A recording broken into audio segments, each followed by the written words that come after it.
Yes, hey LeetCode fam, welcome back. And now let's solve LeetCode 150. Evaluate reverse Polish notation. So if you don't know what reverse Polish notation is, then I recommend you to check out their wiki. But yeah, I'll just give you the bare overview of it. So reverse Polish notation is where first we will have the operands and then we will have the operator. So just consider over here.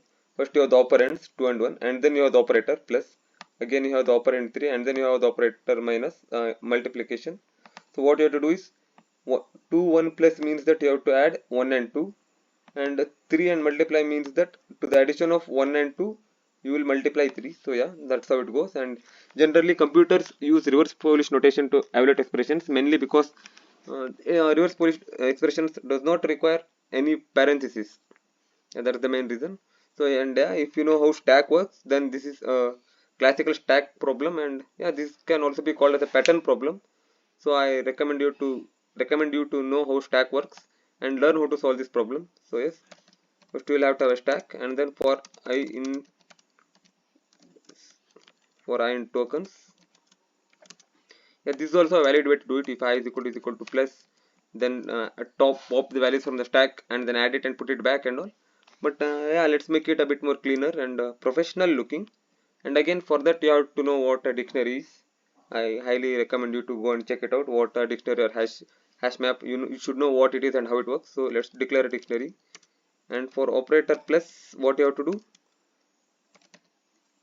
You have to, x will take two numbers such that it will give us the addition of them. Yes, yeah, this is how you declare any expression in a dictionary, and so that it can be used further down the line. Yeah, let's do the same for minus, multiplication, and division. So yeah, multiplication. Oh, I pressed Control Enter by mistake and it was submitted. Yes, but for subtraction, what you have to do? For subtraction, the order of expression is all important. So we have to do y minus x, or you can do x minus y. But while evaluating the expression, you have to interchange the values. And again, for division, what they're telling is that yeah, division should be truncated towards 0. That means we have to take the floor value, or in Python what we can do is we can directly take the integer value of the expression. Yeah, this will automatically take care of flooring for us. And now what we can do is if I exists in our dictionary, that means it is always an operator. So we have to evaluate the expression, and whenever you have an operator you have to pop two values from the stack, the top two values. And it is always given that the input is valid notation. Input will always be a valid Polish notation, so there is no need to check if our notation is wrong and all. So yes, what I have to do now,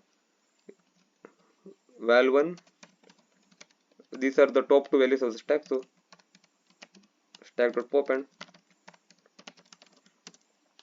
and then evaluate it. So eval is actually a restricted keyword or reserved keyword in Python, and you can't use it.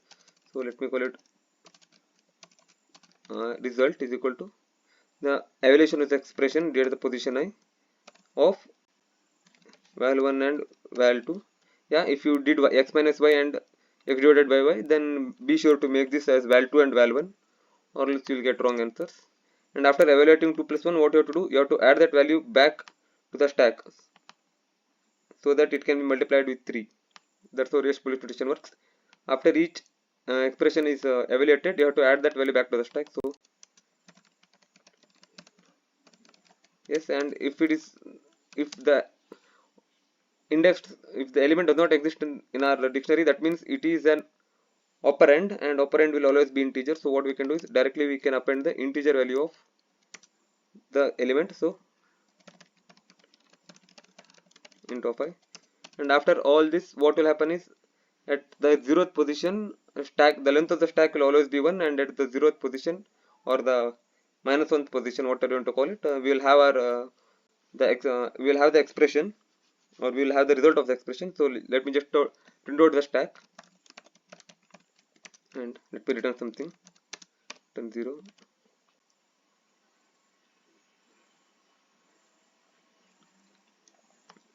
And as you see, we have only one element in the stack, and that is actually our result itself. So yeah, 9 and 6 and 22 and 22. So we can directly return the stack at the position 0, and remove the print statement, because in some compilers it will check for everything printed, and yeah, that will obviously give two inconsistencies. So whenever you are submitting, be sure to remove all the print statements. And now just submit it.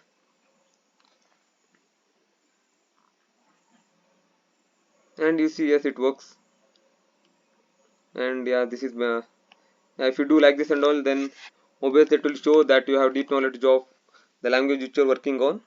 So rather than using simple if statements and all, be sure to do stuff like using a dictionary to store the operand and what operation it should do and all. That will make it look a bit more professional and cool, if you want to tell it. And yes, thank you for watching till now. Be tuned for my next video. Thank you.